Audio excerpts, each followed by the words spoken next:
Is it all hopeless?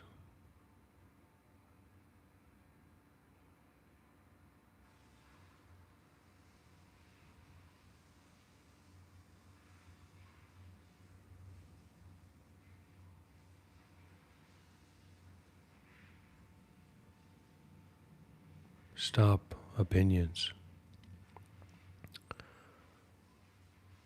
The third patriarch of Zen said, "Don't seek reality, just put a stop to opinions."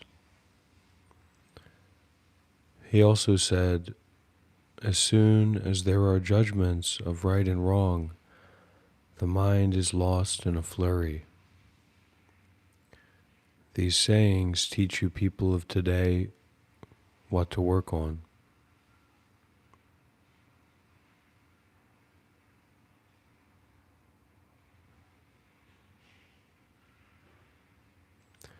The third patriarch of Zen said, "Don't seek reality. Just put a stop to opinions." He also said, "As soon as there are judgments of right and wrong, the mind is lost in a flurry."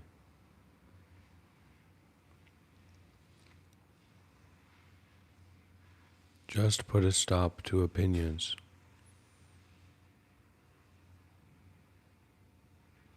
Don't seek for reality. Don't seek for the truth.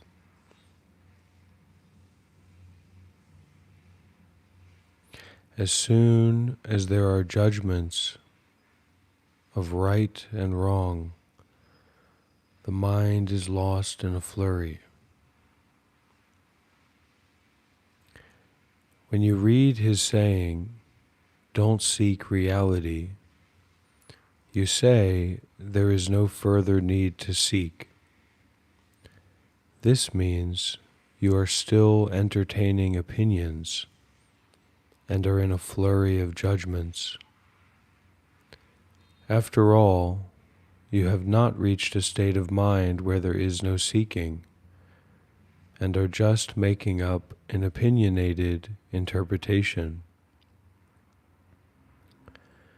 People who study the way nowadays are all like this, reading a transformative saying and reaching an insight into the words.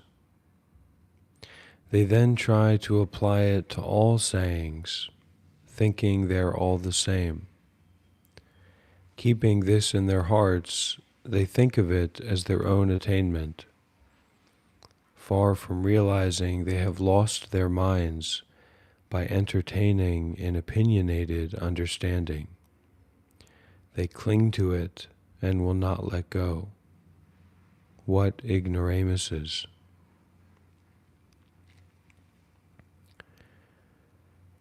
Would you like to attain a state of mind where you seek nothing? Just do not conceive all sorts of opinions and views. This non-seeking does not mean blanking out and ignoring everything. In everyday life, 24 hours a day, when there is unclarity in the immediate situation, it is generally because the opinionated mind is grasping and rejecting. How can you get to know the non-discriminatory mind then? Thus, when an ancient sage was asked if the created and the uncreated are different, he said they are not. Sky and earth, rivers and seas, wind and clouds, grasses and trees, birds and beasts, people and all things living and dying, changing right before our eyes, are all called created forms. The uncreated way is silent and moving. The indescribable and unnameable is called uncreated. How can there be no difference? Grandmaster Yongjia said, "The true nature of ignorance is the very nature of enlightenment. The empty body of illusions and projections is the very body of realities. These two are each distinct. How do you understand the logic of identity? You have to experience the mind without seeking. Then they will integrate and you will get to be trouble-free." In the 10 stages of enlightenment, the 5th is the stage difficult to conquer, which means that it is extremely difficult to attain equality of real knowledge and conventional knowledge. When you enter this stage, the two are equal, so it is called the stage that is difficult to conquer. Students of the path should take them in and make them equal 24 hours a day. Equality of real knowledge and conventional knowledge. Conventional knowledge is the bills that you have to pay.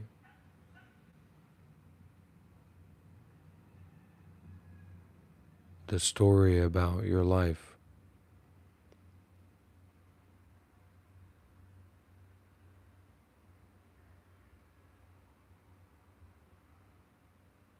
Real knowledge is death.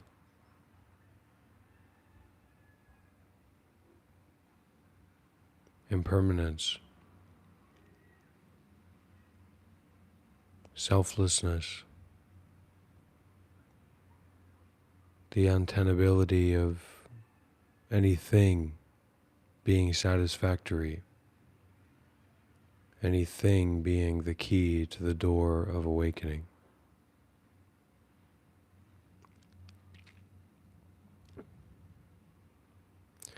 And for this real knowledge and conventional knowledge, do you know they are drawn up by your non-discriminatory mind?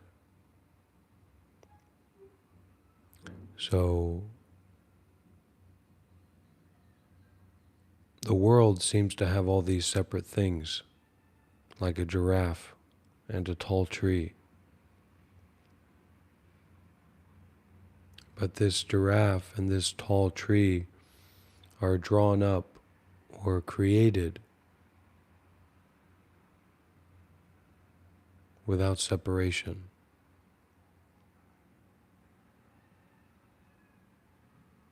There's no separation between the earth and the entire universe. They inter-are. There's no separation between your being and your experiencing right now. And everything that you've ever experienced, and just everything.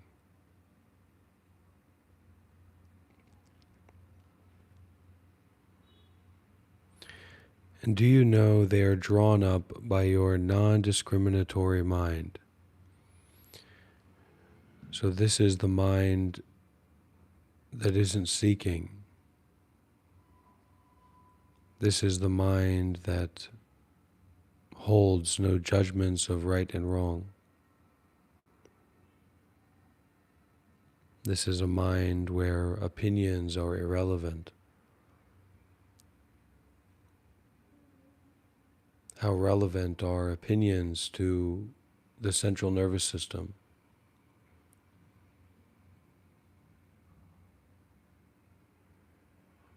How relevant are opinions to the center of the sun?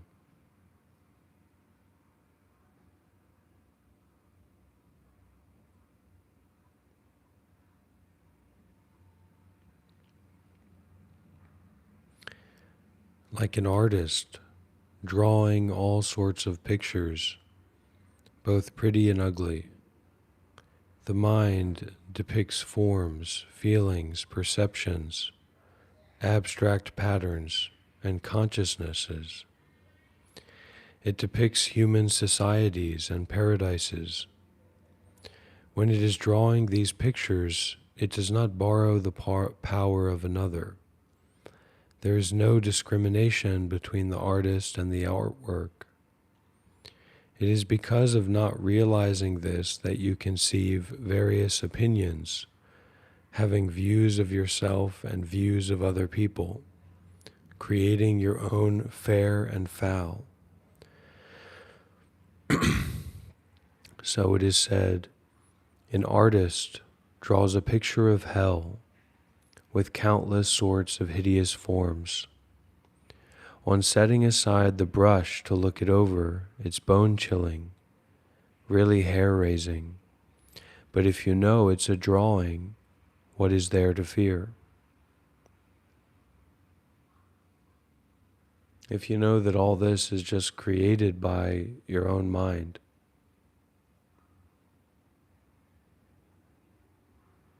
something that's just made up, like a dream, that you know is a dream, what is there really to fear?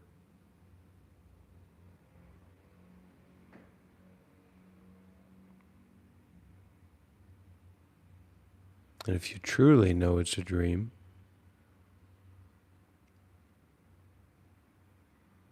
is that different from waking up?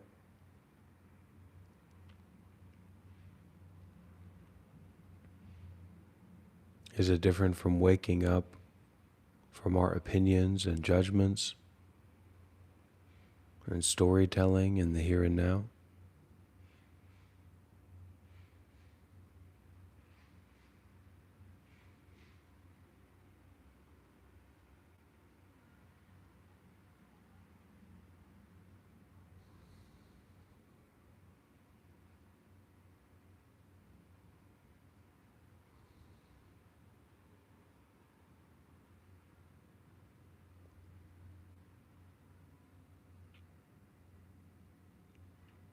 So it is said, an artist draws a picture of hell with countless sorts of hideous forms.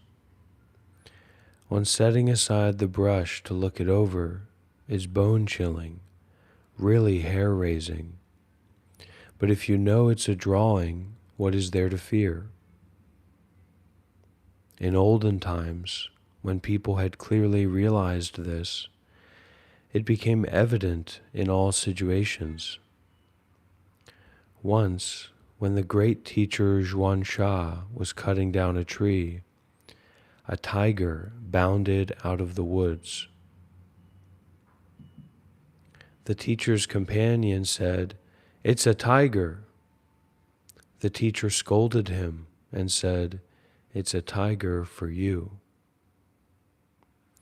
Another time, when he saw a seeker performing prostrations, Xuanxia said, "It is because of the self that one can bow to the other." These expedients are in profound accord with the intent of Buddha. It is because of the self that one can bow to the other. So whenever we bow together.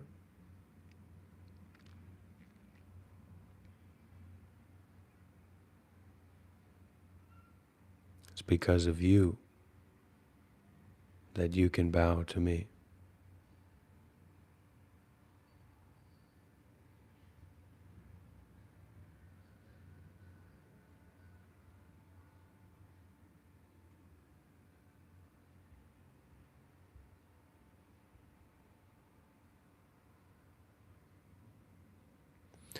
The great teacher Fayan once pointed to a dog right in front of him and said, "An engraving." When you look at this, do not look to the dog itself for clarification. You must see it in your own experience before you can get it. Only then will you understand that saying. As soon as there are judgments of right and wrong, you lose your mind in a flurry. I hope you get the point.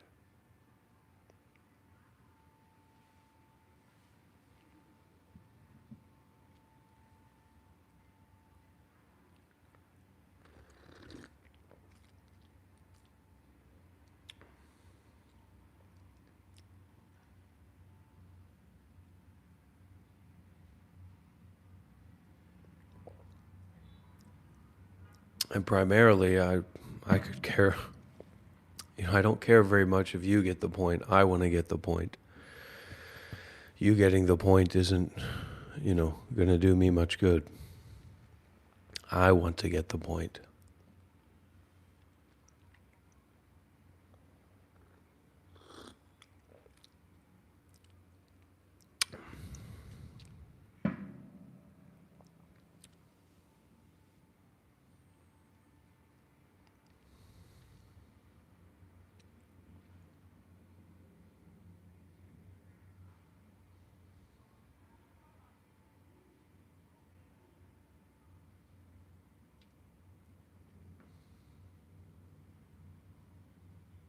Questions, comments, sharing?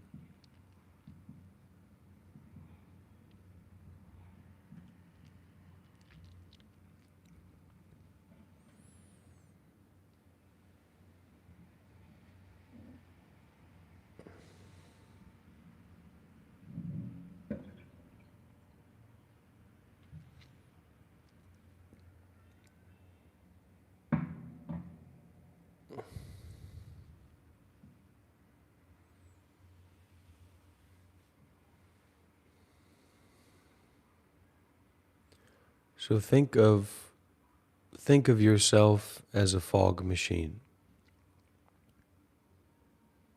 You following? So good so far? Your mind, yourself, your experience. And that experience can be a big problem or it can feel like a big solution, but that's always temporary, isn't it?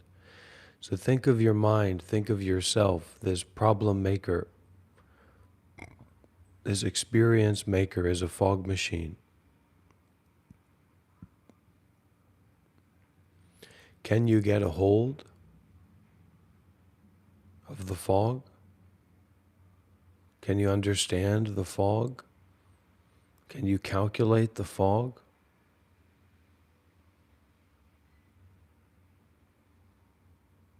So stopping opinions and not indulging, not creating in this right and wrong elements of the fog and holding on to opinions about the fog.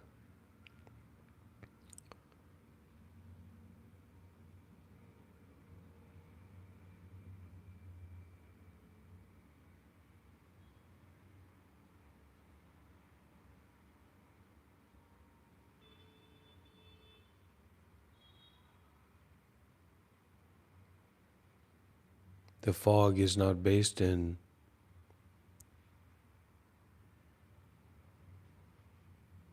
coarseness. It's not hot dogs. It's not a hot dog machine popping out hot dogs onto the floor. It's a fog machine.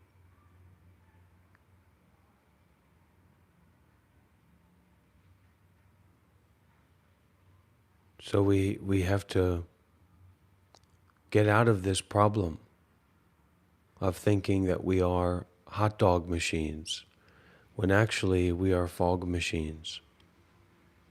Hot dog machines meaning you focus on the camera, you focus on the computer, you focus on the light box, you focus on the microphone, you focus on this idea, you focus on that idea. The fog is this ever-present, ever-new arising of impermanent experience, changing experience. This is the activation for the meditation. To notice, to see, to realize, to recognize the fog that's rising from our feet. Now, there's 5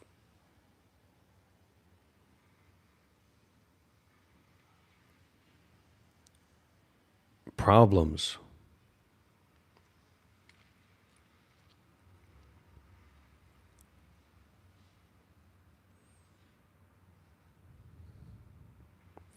that your identity is built on, and primary suffering for your identity. Sensual desire, lust. Are you feeling sensual desire right now? Probably. With what's on screen, right? Ill will. We get frustrated. We don't like somebody. We want somebody to be punished. We want somebody to not have what they want. Not be free in the way they want to be free. We want to interfere, right? We have an ill will. You have that right now?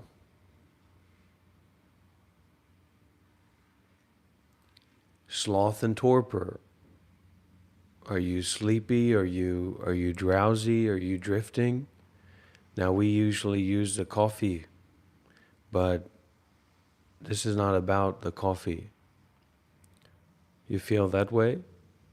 Slothful, torporous? How about the next one is a restless and remorse. What am I going to do? What have I done? What's next? What's before? What's going on? What's my life? What's the situation?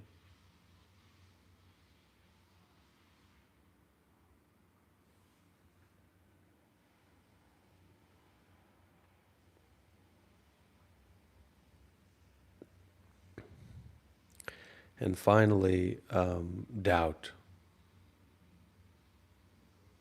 Skeptical doubt. Not seeing what is in front of our face, not seeing our own nose, so doubting that it's there.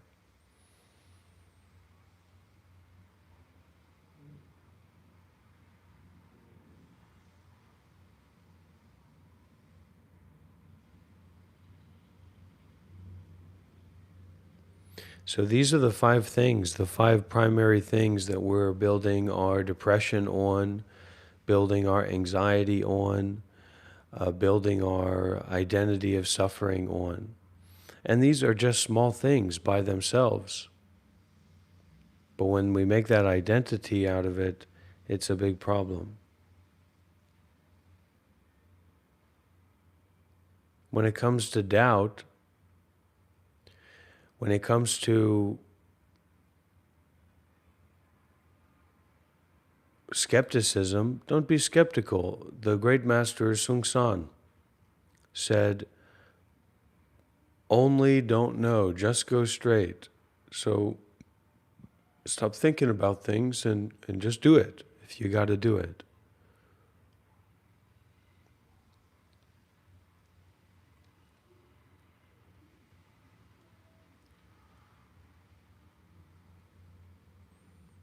We feel sensual desire, but we don't have to feel it all the time.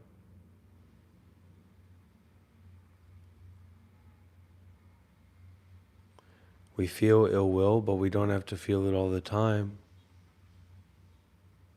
We feel sloth and torpor, but we don't have to feel it all the time. We feel restlessness and remorse, but we don't have to feel it all the time.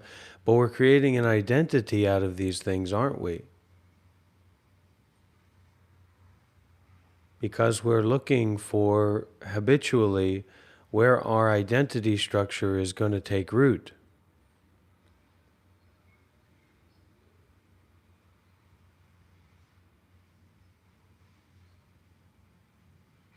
So it's taking root in the soil of these hindrances from the enlightened mind. These hindrances from access to the present action. of not thinking. You know, and I think the world can let out a collective fuck. That's what I've been thinking recently. Fuck, fuck, fuck, fuck, fuck, fuck, fuck. And I've got it good. I've got it made. I'm on the Rainbow Road, baby. My life's fucking keen, peachy, the best. And all I can say is fuck, fuck, fuck, fuck, fuck, fuck. Try to find the cracks in between the fucks for a little bit of peace, for a little bit of release, for a little bit of refuge.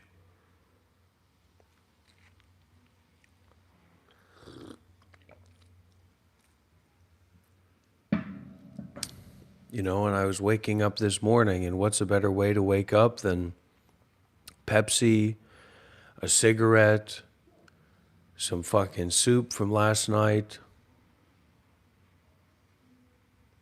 in a fog of self-doubt, frustration, confusion.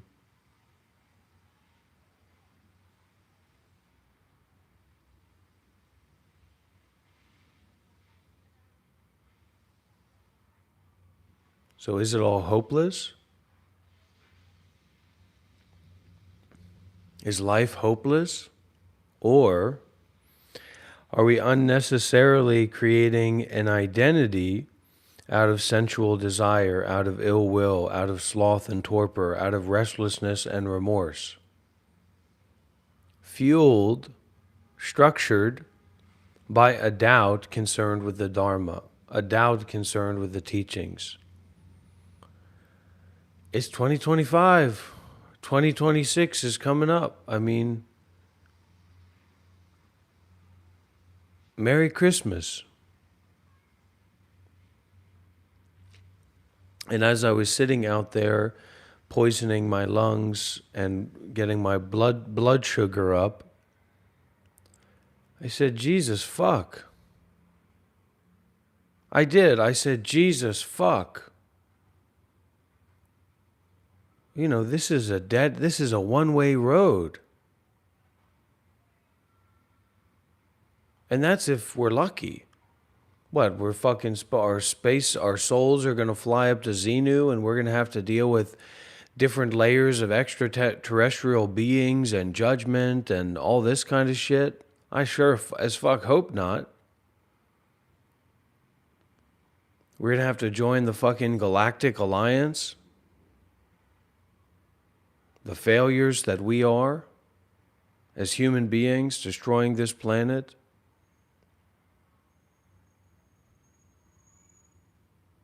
I gotta do something creative for people, because this is just fucking nothing. But that's if you're lucky, you just fucking die. And probably before you die, and some of the members here know about this, you get fucking sick as shit.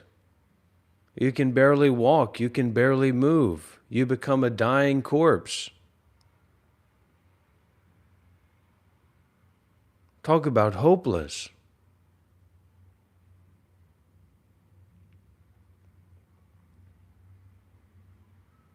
I mean, what the fuck? We're not waking up and running the orphanage. We're not waking up and running the single mother's home or running the fucking community center, are we?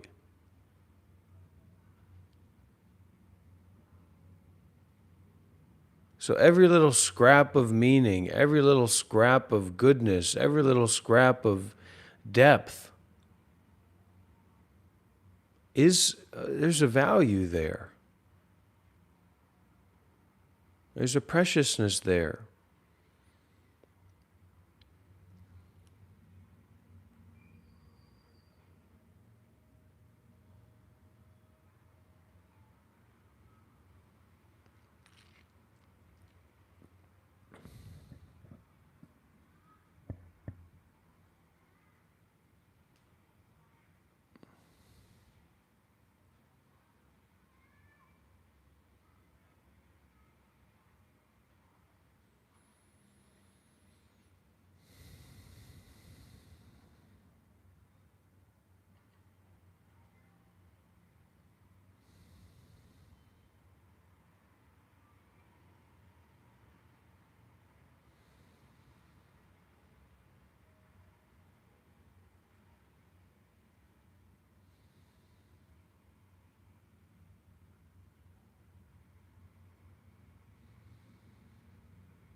Well, lucky you. Remember this teaching. Hide your virtue. Confess your errors. Cultivate hidden virtue.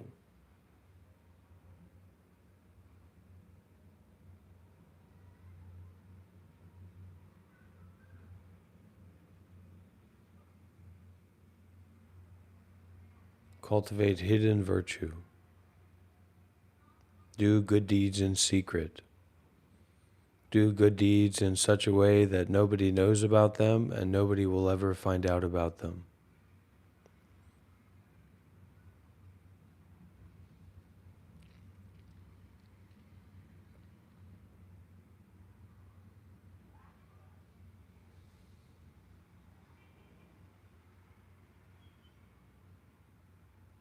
I woke up at 4 p.m.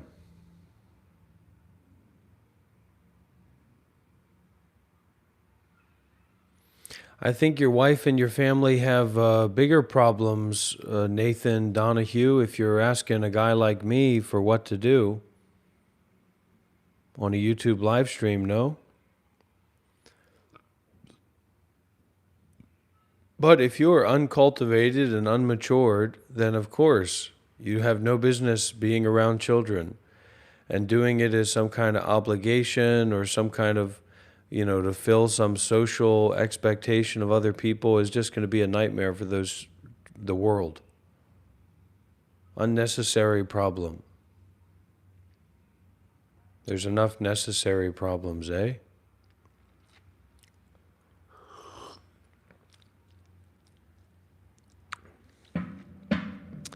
Bound by secrets, driven by fate, conflicted by desire. Jenna Showalter, New York Times bestselling author, Kingdom of Today, the Book of Arden. I'm gonna change my life, I'm gonna change my life, I'm gonna change my life. I'm gonna change my life, I'm gonna change my life, I'm gonna change my life. I'm gonna change my life, I'm gonna change my life, I'm gonna change my life, I'm gonna change my life, I'm gonna change my life, I'm gonna change my life. I probably am. I probably am autistic or Aspergeristic. I'm retarded. That's why I'm allowed to say the retard word, because it's my word, because I'm retarded, because I'm autistic.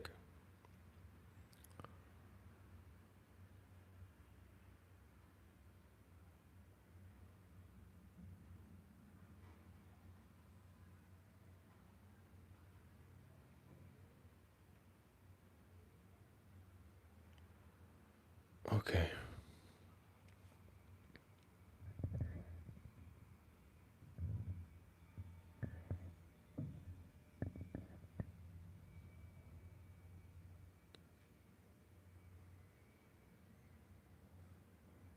Not knowing.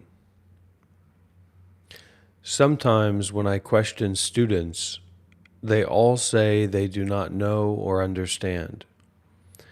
They say they eat when hungry and sleep when tired. What redemption is there in such talk? You even say you are not cognizant of whether the month is long or short, and do not care whether it is a leap year. Who understands this affair of yours? Now I ask you, how do you explain the logic of not knowing? You hear others say this, so you say it yourselves. But have you ever understood that principle of not knowing? An ancient said, not knowing means nothing is not known, nowhere not reached. This is called unknowing, so that you people today may reach that unknown state. This is the realm of the sages. How could it be like the blindness and non-understanding that people today call not knowing? If you go on like this, always declaring you don't know and are not concerned, how will you communicate if someone questions you? There might be no one to continue on the road of Zen. It won't do to be like this. Make your choice carefully.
Shut up and meditate.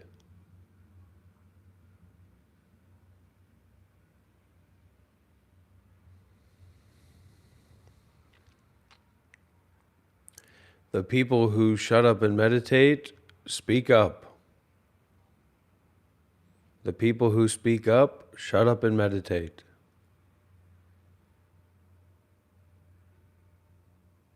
As for me, just trying to get through the day.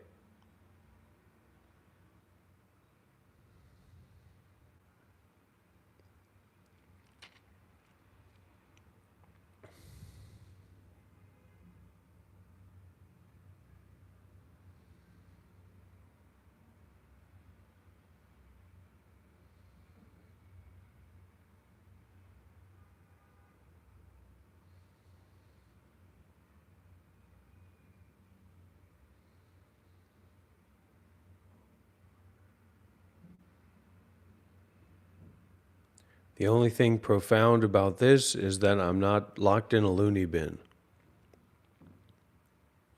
The only thing profound about this is that I'm able to not be so mentally unwell that I need to seek psychiatric care. That's the only profound thing about this.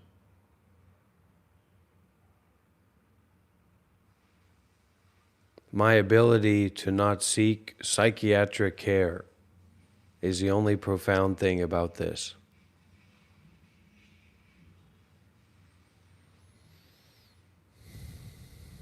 You do it in the right way or you do it in the wrong way. And if you want to do it in the right way, you probably are going to have to learn a lot doing it in the wrong way. This is a thankless job. People get their help, people receive their key, and they go on their way.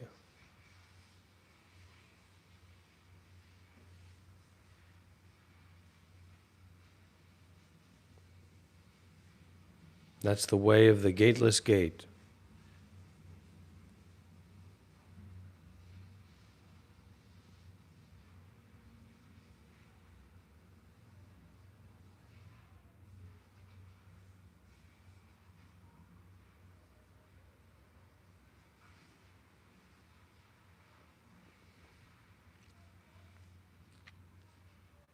Up and down, up and down, up and down, up and down, again and again and again and again. When will it stop? When will it end?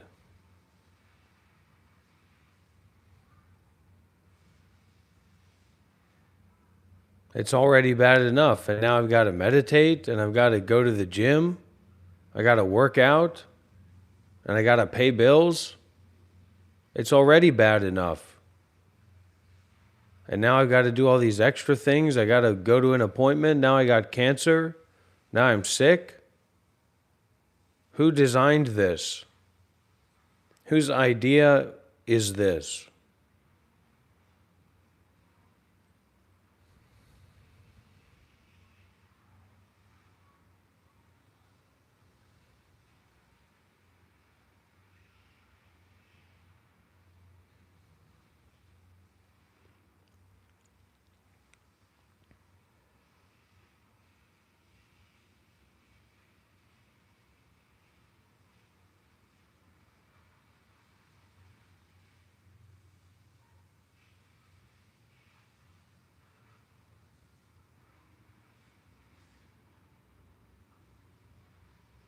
Face the fog.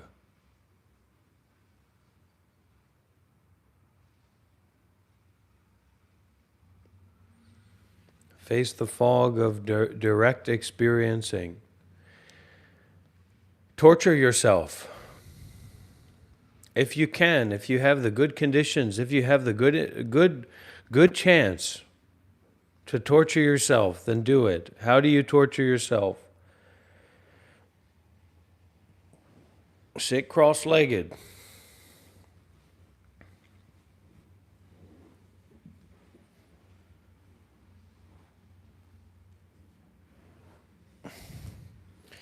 Sit cross-legged in half lotus. Or full lotus, whatever. And just sit there and be with your mind. Now, your mind might be so fucked up that there's no, just you sitting here is already fucked up. But my mind's not like that, so I can sit here and feels fucking fine.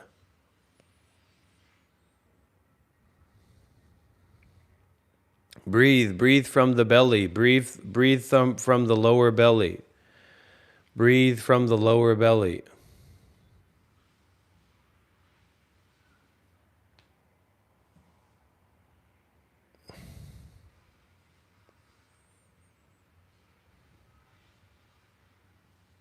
Remember that you are not, your mind is not a hot dog machine, it's a fog machine. It's subtle. Subtle, many sensations, many feelings, many different aspects, many different dimensions, many different qualities.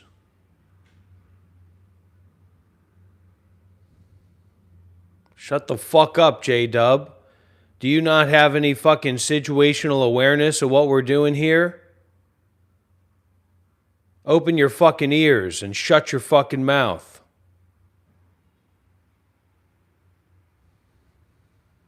Close your eyes. Feel the fog of the body, the fog of the identity, the fog of the mind.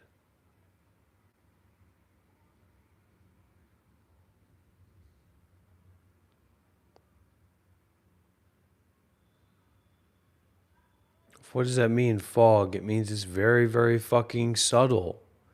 It's not your fucking retarded ego bullshit and your thoughts and opinions about Donald Trump and Sharon Salzberg and fucking whoever, whatever you think about is fucking bullshit.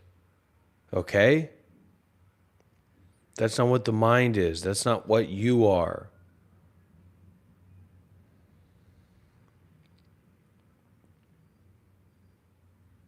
Breathe from the belly.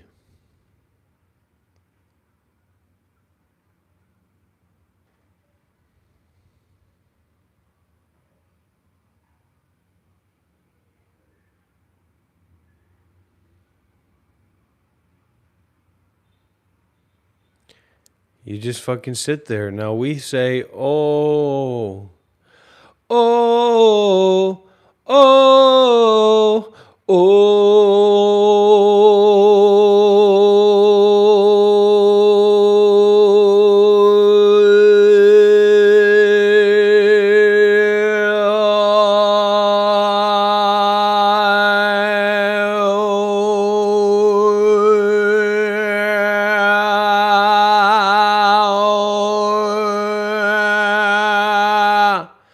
but that's not correct. You get a fucking opioid suppository put in your ass at a fucking Kundalini yoga retreat in Bali. Well, no wonder you feel fucking good. But the meditation isn't about feeling good. You feel good, so the fuck what? You're gonna feel bad too.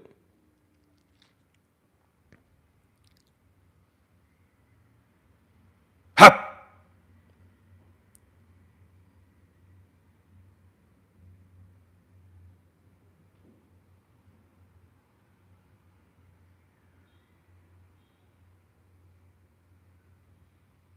This is the opioid suppository that I've prepared for the Sangha.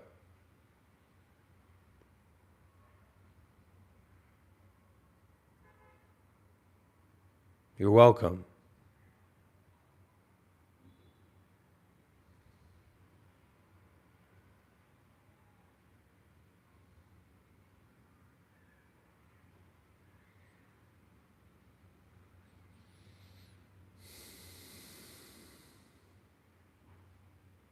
But it's interesting how we form this identity of being a depressed person, or we form this identity of being an angry person, or we form this identity of being anxious, depressed, political, whatever the fuck. Right? But where the fuck does it go? Now, some of our habits, some of our tendencies, they may still stay there. For some person, at some time, they might say, you know, I'm done with Coca-Cola. I'm done with smoking cigarettes. I'm done with Pepsi. But at least we can see that this general sense of identity, of being tired, of being depressed, of being anxious, of being, you know, that you're somehow going to become a Superman or Supergirl and change something in your life and fix your life is just fucking stupid. And it's a broken operating principle. So, in our own little way, even though we're fucking broke and dumb and weak, I expect everybody here to be about here in terms of spiritual development, about zero, as close to zero as somebody can get. Okay? Because if that weren't the case for you, you should be following a better teacher and involved with a, you know, something better than this. Truly.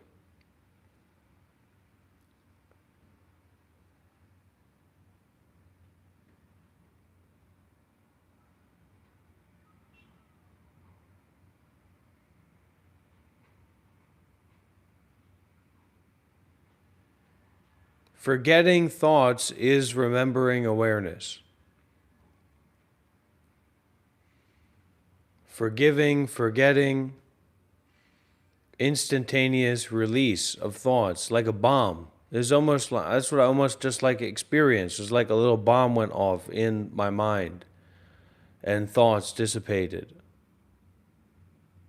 So even though we don't fucking get the real fucking trigger switch where we're sitting there, I'm facing my pain, or I'm just gonna keep meditating. It fucking sucks. It hurts so much. Wah! And then you get a fucking trigger switch and the fucking pain goes away. Right? Magic. So I'm a fucking bum. If you're following me, you're less than a bum. You're lower than a bum for sure. Doesn't mean friendships aren't welcome, you know, but anyways.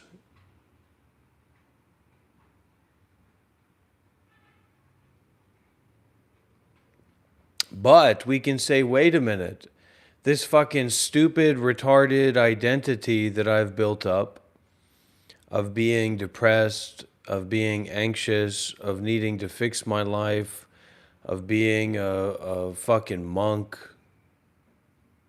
a spiritual teacher, a wuzaba, a bizabajimea kanasa, whatever, is forgivable. The identity that you build up, or that builds up and is created, of being depressed, of being anxious, of needing to fix your life in some realistic way and better yourself in some way, or how bad you are, is forgivable. Even that sickness, old age, and death are forgivable. Everything bad in your life, every problem in your life is not solvable, but it is forgivable. So be open to fucking forgiveness and eat shit like the rest of us. Eat shit and die like the rest of us.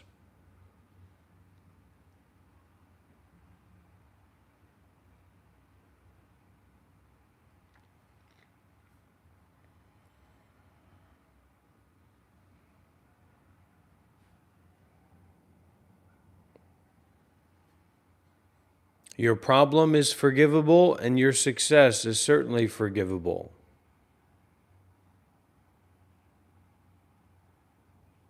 May we be forgiven for all of our seeking.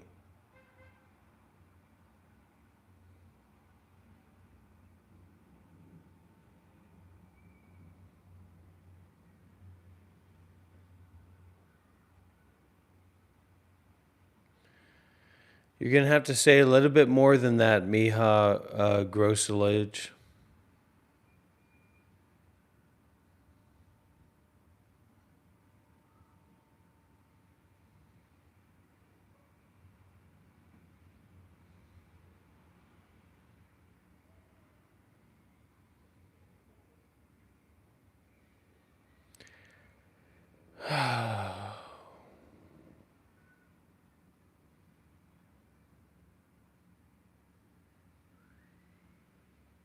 You know, this is why people take fentanyl. This is why people inject methamphetamine. This is why people buy hookahs. I want to buy a hookah. Because life is suffering. There's no need to create an identity out of it. Release identity view.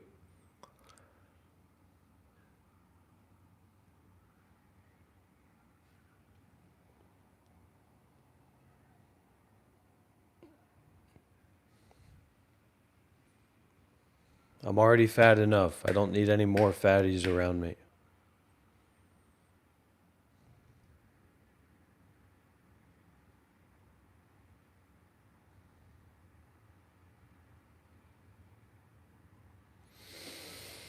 Say a little bit more, I'm so good. Say a little bit more. Hey, we're not advertising opium here. You get the point. There is suffering. So stop trying to avoid it. Stop trying to avoid the unsatisfactoriness. Get real, get authentic, get sincere, get present, show up. Show the fuck up, engage. Be fully here. Be fully authentic. Be fully sincere. Be fully generous. Be fully vulnerable. Or get the fuck out.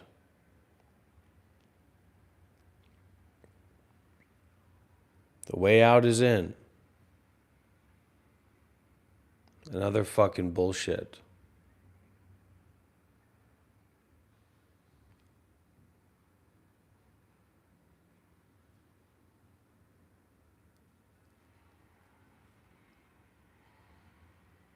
No, not mushrooms. Not mushrooms. It's not about taking drugs. And, you know,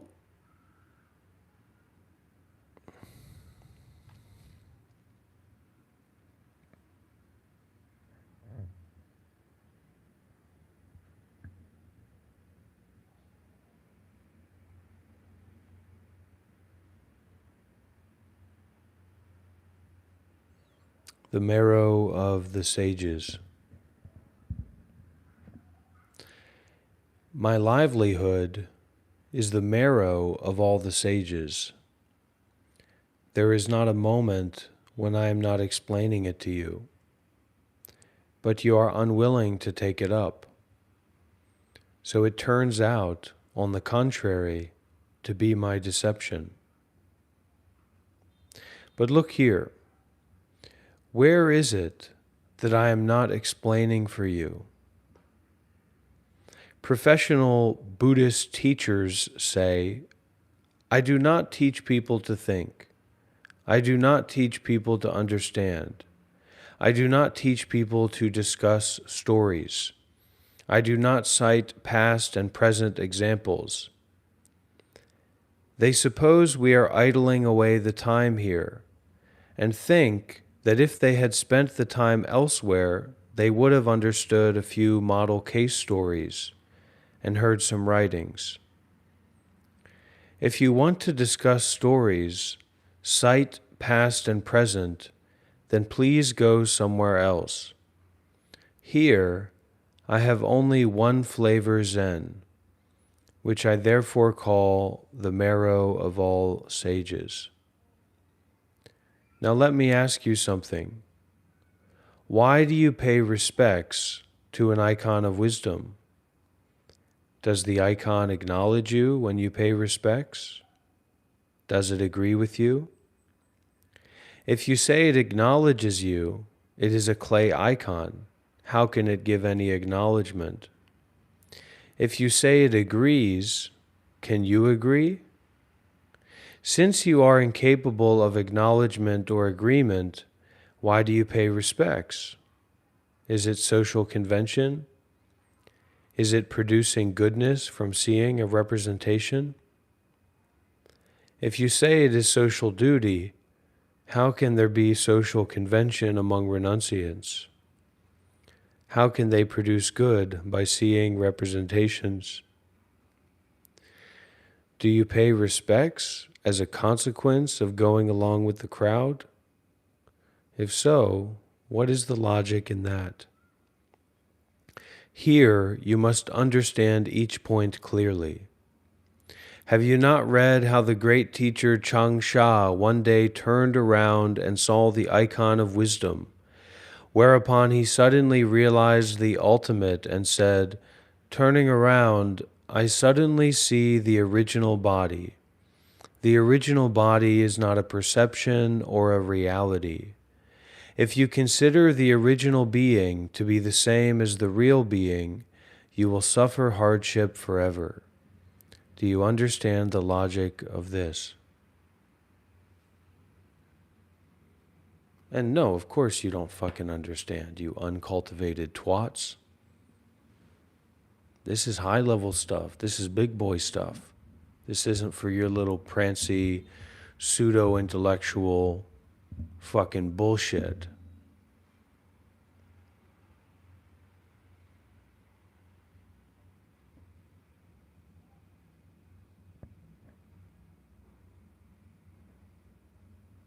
William Thurman, you're on your last legs, you fucking twat, retard idiot. Shut the fuck up or start acting right. Don't come in here whining and whinging like an idiot. You fuck.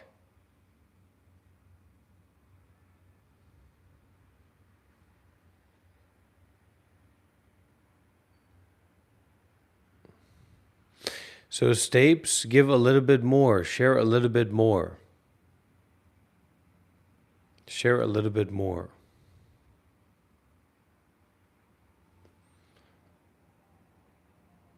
You also shut the fuck up, you weak-minded bitch. Kyle Witt.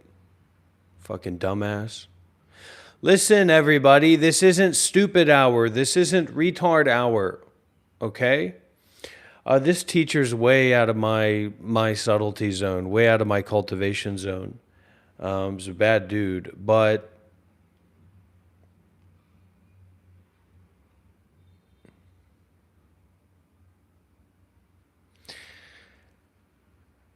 you have to give more for me to share more because it's very subtle, very cultivated master as far as I can receive. So you have to share even more, Stapes. No, it's true, Kyle, because I saw this video on TikTok. And it was somebody choosing, it was a little animated thing. And it was somebody choosing between being poor and happy and being rich and sad. So they chose rich and sad, and then it went into all these, videos of people being wealthy and people being fantastic, but they're sad, but they have gold and they're skydiving, all this fucking retarded shit. And that means that people don't know happiness. Those people don't know what happiness is. Or they have a very limited relationship with happiness. A limited relationship with blissfulness. It's totally stupid. You know how I mean do you know how many people are ending their own lives every day in the most developed countries of the world?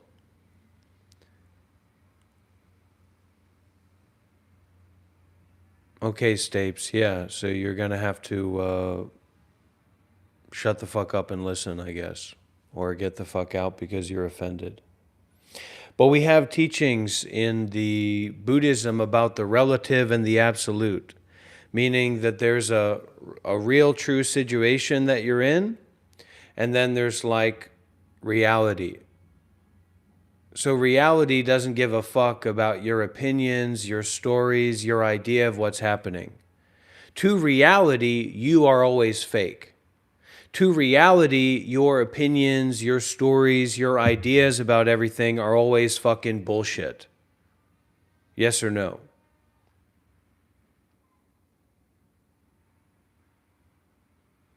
Up, down, left, right, etc.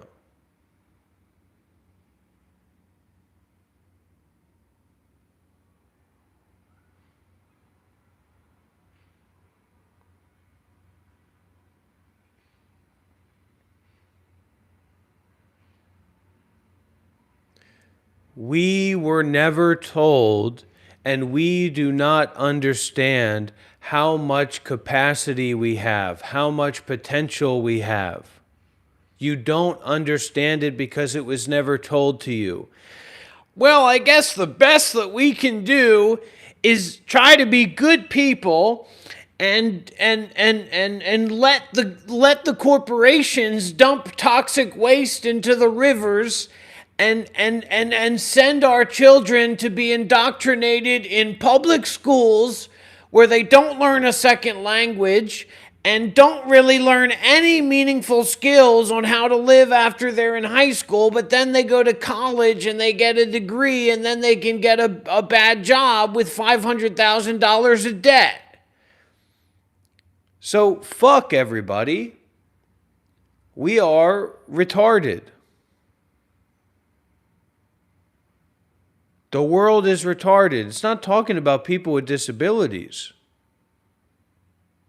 The best that we can do is make sure that the rights of corporations are protected because they're giving jobs to people. And if people have jobs, we don't need clean water. We don't need good food. We don't need clean air. We don't need anything except for people to work jobs and pay their bills. And the problem isn't corporations destroying the environment and creating processed foods and addictions of smoking and sugars and these things. The problem is that some people don't want to work.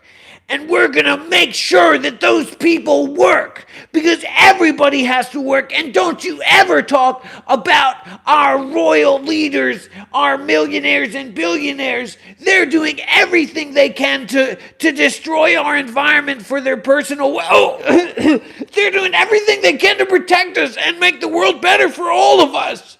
They're doing everything that they can, and they've earned that position. Just like the King of England earned that position. His family has a pure bloodline. And that's why Elon Musk is in that position, because he earned it. Just like the King of England. Wait, no, the King of... That's not good. You have to earn what you have. You have to earn your wealth, like Elon Musk and Ellen Zuckerberg. Yeah. We are fucking retarded. That's it. There's no common speak. There's no common sense. Colin!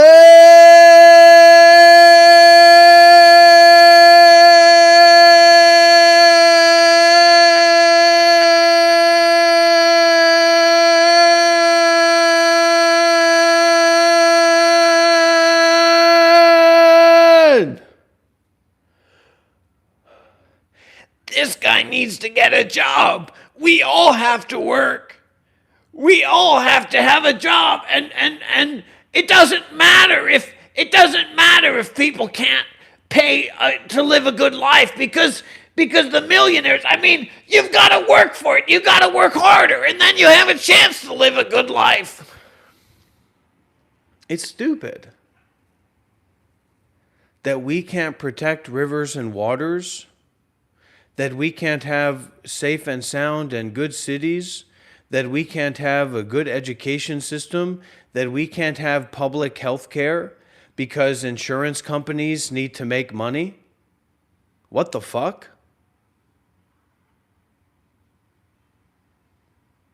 And the moment that there's no, you want me to tell everybody the most taboo topic in politics? You want me to tell everybody the most taboo topic in politics? Okay, take a good rest, Stapes. Where the money is going, where tax dollars are going.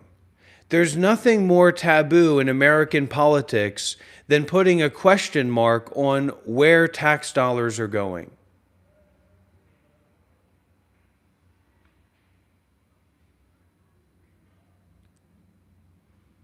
So, people being fucking retarded is kind of my main teaching, my main encouragement for people. Don't be upset because you're retarded, because everybody's retarded.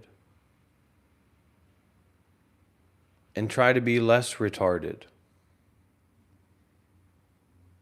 This has nothing to do with people with disabilities.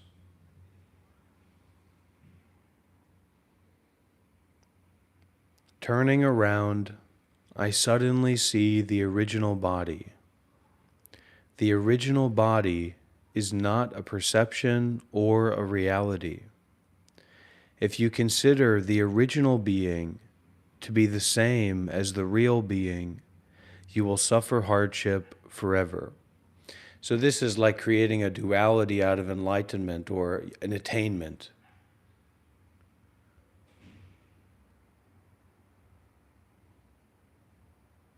I'm very retarded, yeah. I'm very retarded and lazy. Exceedingly lazy.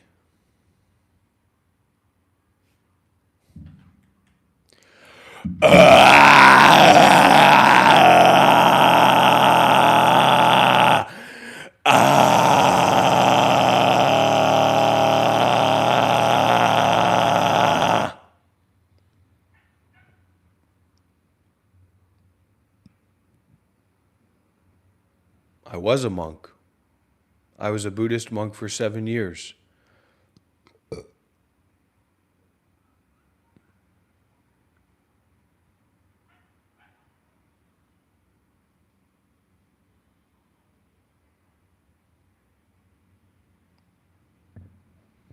You can't prove anything.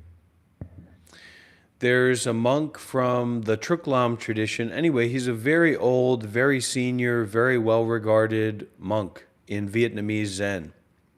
I think he's from Truklam.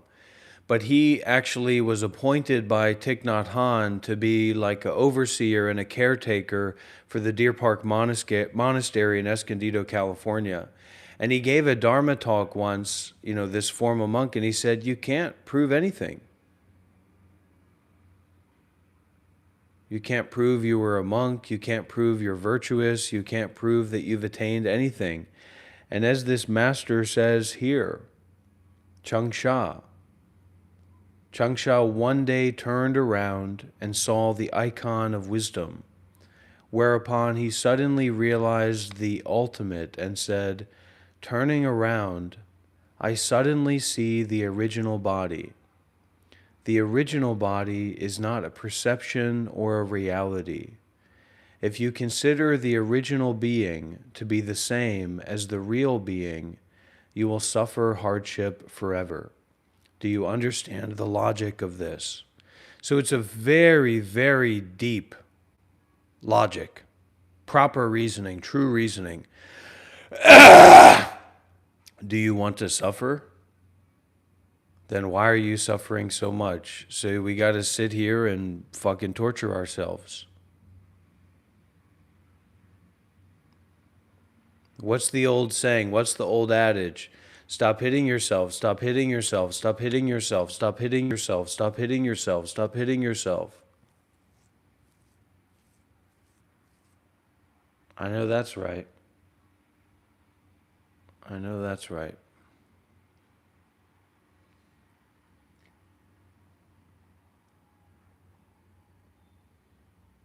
I'm sure I'll get more donations if I get into shape, get physically into shape, and mentally into shape. Stop being a lazy bum. Turn around and take your thumb out of your ass. And no, I don't mean put it in your mouth, you fuck. Put your hands down on your knees. Cross your legs. Relax body and mind, and open.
Seeing and doing.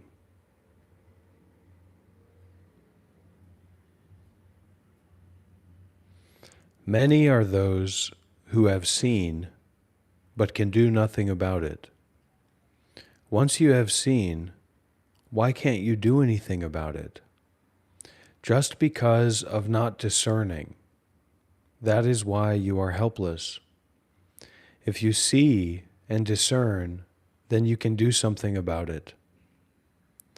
Nevertheless, if you expect to understand as soon as you are inspired to study Zen, well, who wouldn't like that? It's just that you have no way in, and you cannot force understanding.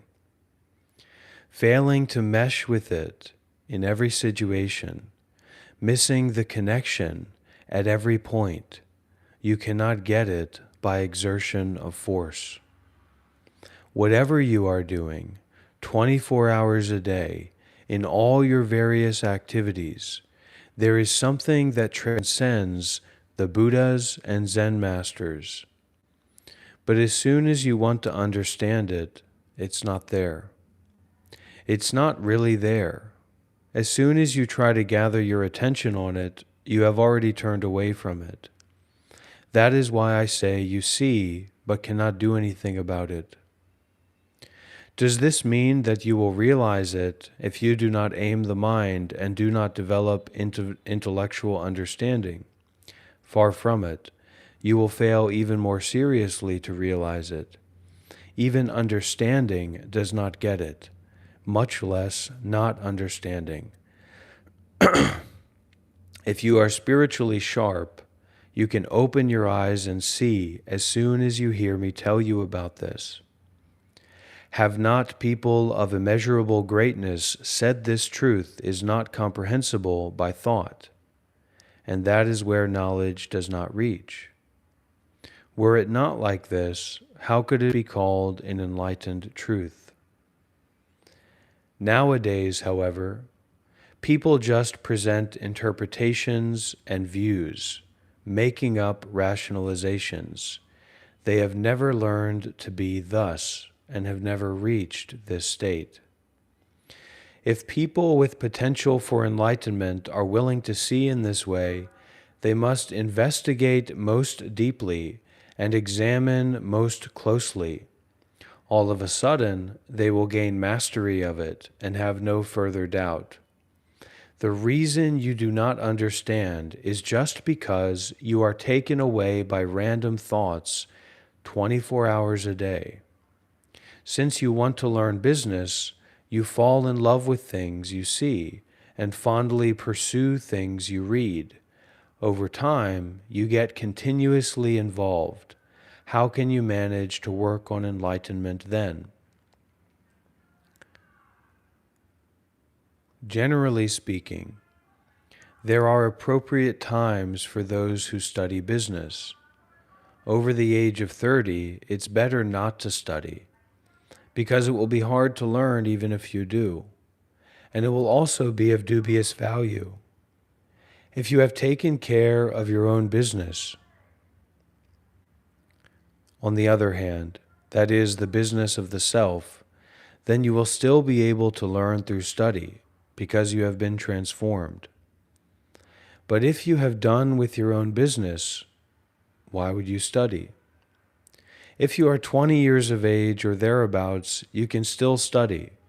But if you are spiritually sharp and intent on the matter of life and death, you won't study anything else. Whenever you seek Zen, furthermore, your mind ground must be even and straight, and your mind and speech must be in accord. Since your mind and speech are straightforward, your states are thus consistent from start to finish, without any petty details. Do not say, I understand, I have attained mastery. If you have attained mastery, then why are you going around asking other people questions? As soon as you say you understand Zen, people watch whatever you do and whatever you say, wondering why you said this or that. If you claim to understand Zen, moreover, this is actually a contention of ignorance. What about the saying that one should silently shine, hiding one's enlightenment? What about concealing one's name and covering one's tracks? What about the path is not different from the human mind? Each of you should individually reduce entanglements and not talk about judgments of right and wrong. All of your activities everywhere transcend Buddhas and masters. The water buffalo at the foot of the mountain is imbued with Buddhism, but as soon as you try to search, it's not there. Why do you not discern this?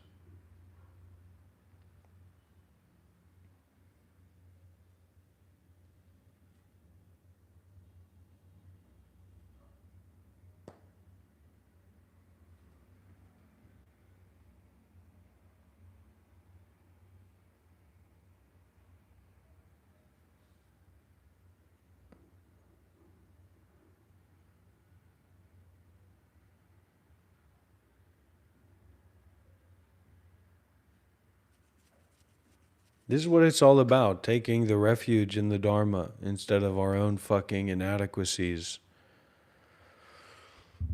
Right?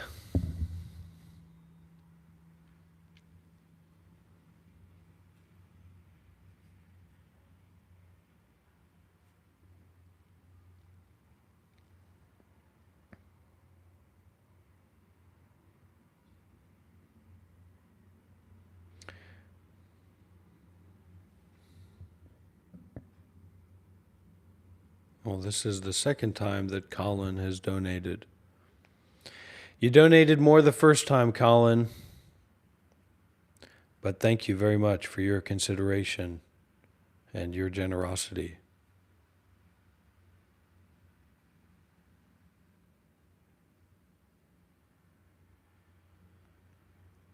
Maybe the real donations were the friends that we made along the way.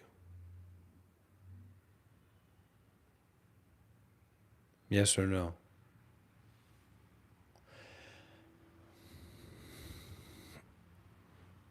You sit there and you fucking face it and you suffer. Subtle principles, the way is the human mind. I'm going to get it. I'm going to get it. I'm going to get it. I'm going to develop. I'm going to develop very quickly. I'm going to cultivate very quickly. Here we go.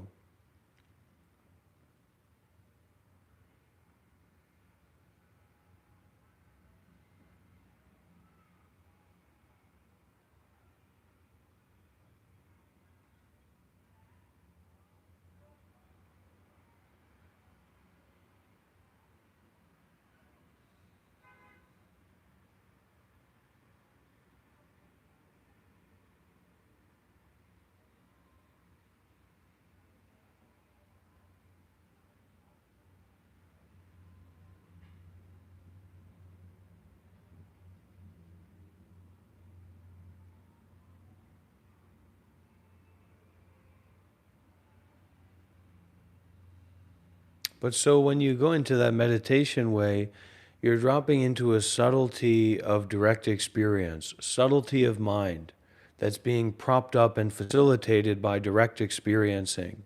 Yes or no? Does that make fucking sense? So you detach, you disentangle from the gross or the coarse self-story narrative that's overlaying direct experiencing. Yes or no? You fucking get it or not? You forgive. It's not just about dealing with that life story or that self story. You forgive that story. You forgive storying. You forgive the coarseness, the attachment to the coarseness.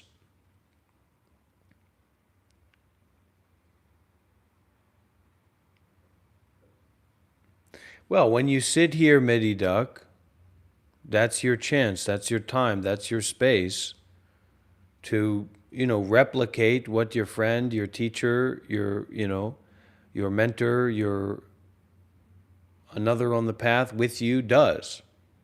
So you don't have to do it yourself. You just rely on me doing it. And then you say, okay, wait.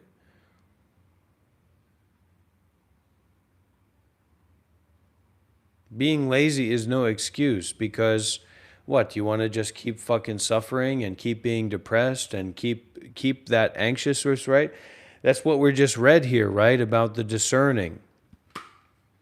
What do we want? Not to fucking suffer. So, many are those who have seen but can do nothing about it. So can you see your suffering? Can you see the suffering, that depression, that anxiety, that fuck whatever? Once you have seen, why can't you do anything about it? Just because of not discerning. That is why you are helpless. If you see and discern, then you can do something about it. So this is a training, this is a way of learning to discern, learning true reasoning. If I feel suffering, well, I shouldn't fucking go and eat and do this and do that. I should say, wait, what the fuck is this? And drop that shit. Yes or no? Right or wrong? So that's what we're learning to do while we swim in shit. Yeah, I need somebody to talk to, for God's sakes. I need somebody who's, don't get any ideas, anybody out there. But you should develop yourself. That's the real donation. That's the real offering. That's the real practice. Develop yourself to the point where you can put me in my place and say, hey, Dr. Rob, guess what? You're fucked, buddy. I gotcha. Not some pussycat, whiny, fake students, saying, I'm done with this. Get strong and approach. Are you approaching me? Nobody is approaching me, which is just the way that I'd like it most of the time. But and that's, you think someone's going to say, yes, Yeah, yeah, yeah. 100%, Mr. I'm So Goods. Because what I was saying is even though our skill is not such that we can just drop intense suffering or just drop identity like that and end suffering like that, what we can do is stop the empathizing with this identity that's being built on a temporary state. So, yeah, that temporary state, there's a habit, there's a seemingness of that coming back again and again and again, right? But we can say, wait a minute, that's not fucking me.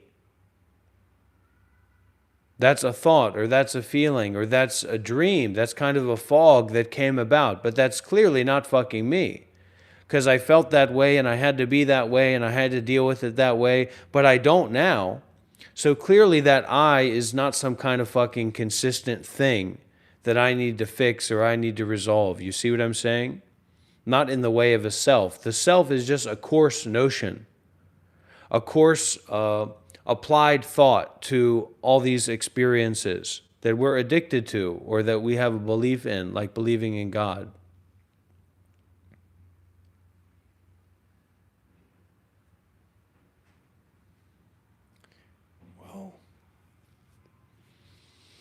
Come on! Why can't we have one fucking millionaire?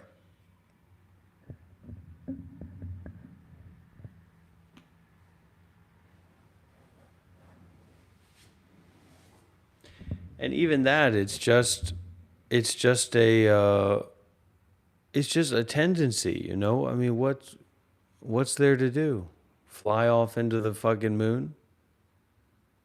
What are you gonna use? You know, what am I gonna use money for or tons of support for? Get a car? Build a house? For what? But it's something we can all relate to. The relevance of money and the irrelevance of money. And not, you know, when I say it's more subtle than black and white, it means that it's a colorlessness. It's an irrelevance. Your teaching is limited to the majority of Westerners. It is not universal. I don't know what the fuck you're talking about, Infinite Presence. I do not know what the fuck you're talking about.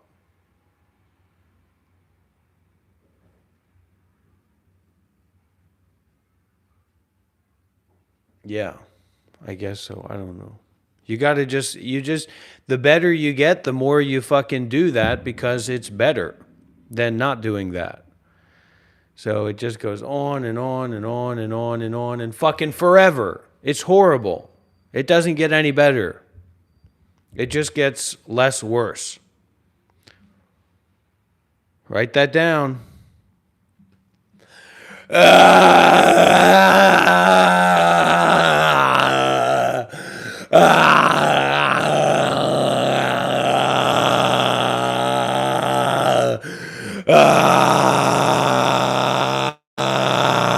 Well, there's plenty of Vietnamese millionaires out there. I'm a Vietnamese millionaire, for God's sakes. A million Vietnamese dong is about $20. More than that, but that's the joke. What did I say? Did you write that down? It doesn't get better. It just gets less worse.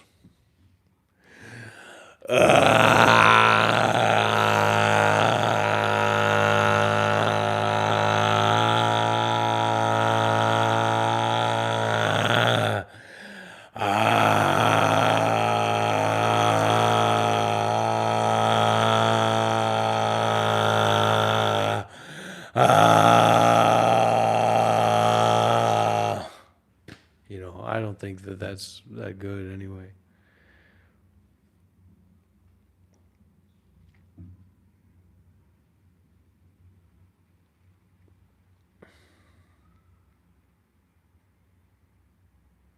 Well, this is a good live stream, eh? This is a good live stream. We should do live streams like this more often. And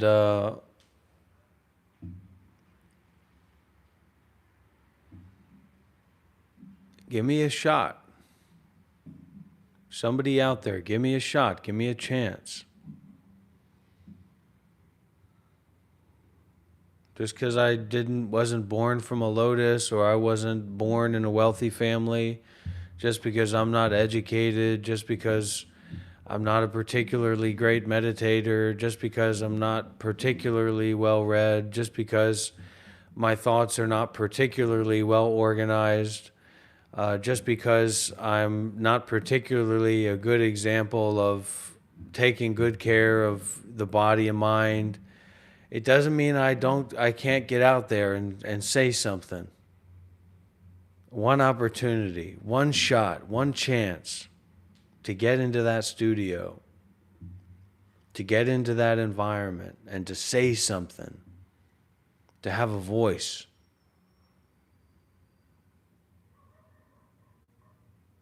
One shot, one chance, one opportunity. That's all I need.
Good, very good. Good sign. Good signs.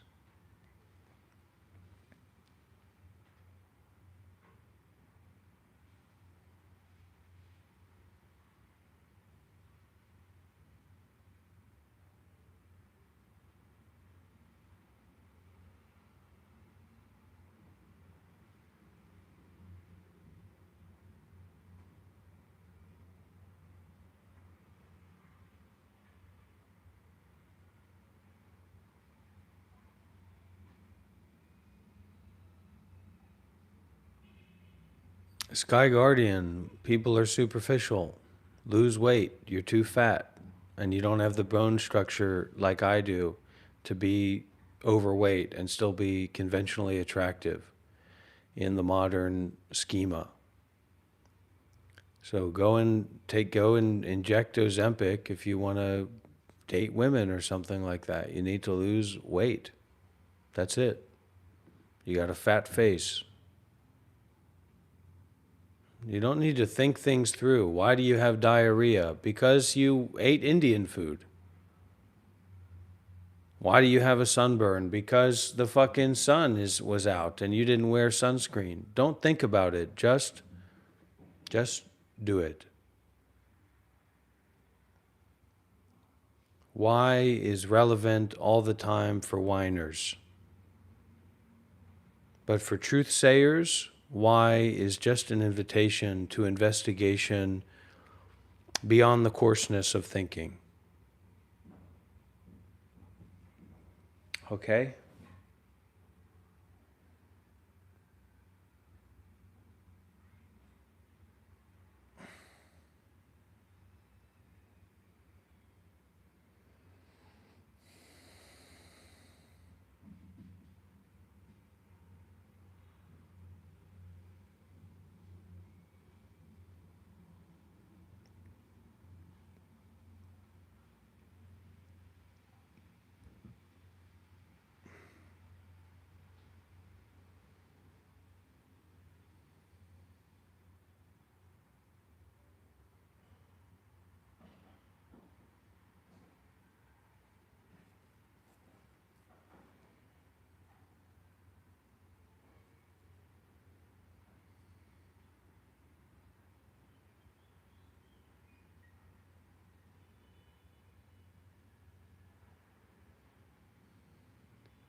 I'm feeling it.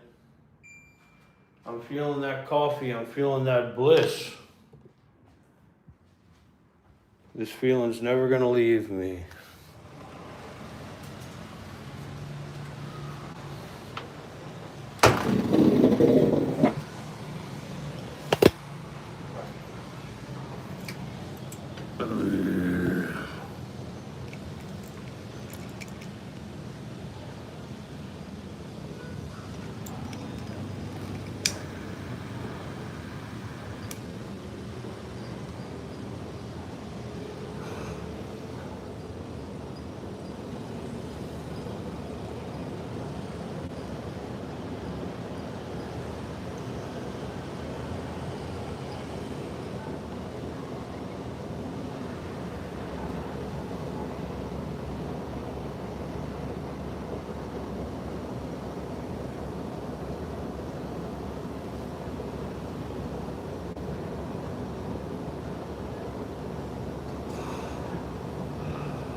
I am not a therapist, Mr. I'm so good. I'm not a therapist.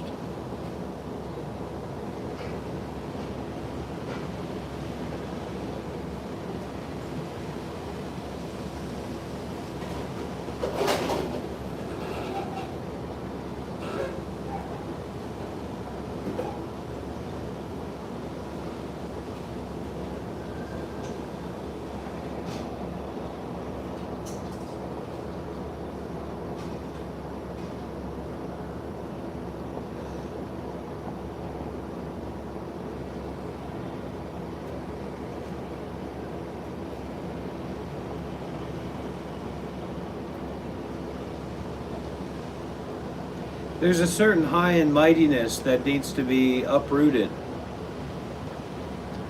Call it arrogance, call it a hand-me-down from the kings and queens of old. But your values are not absolutely important. They're just opinions and judgments that are irrelevant. Being a spiritual person isn't about being a teacher or being famous or not being controversial.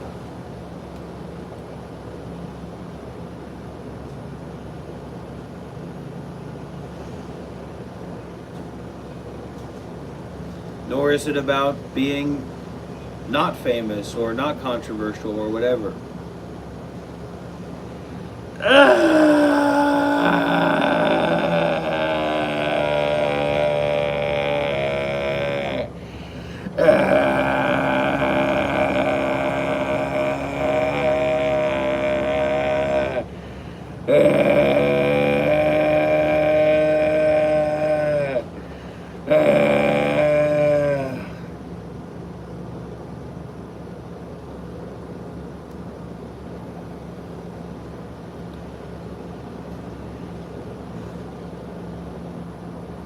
How to learn to speak English so good, Midi Duck. And it's your equal is not the Western equal. The Asian equal is okay. The Western equal is very fucking dumb.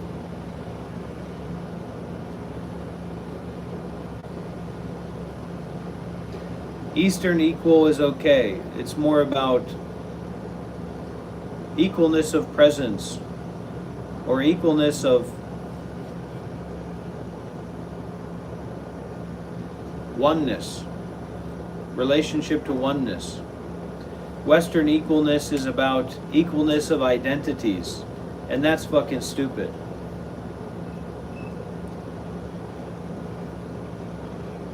If you feel lonely, you are looking at the self and wondering why you are not included. Non-self is not attached, does not depend upon someone's, talking to other someone's.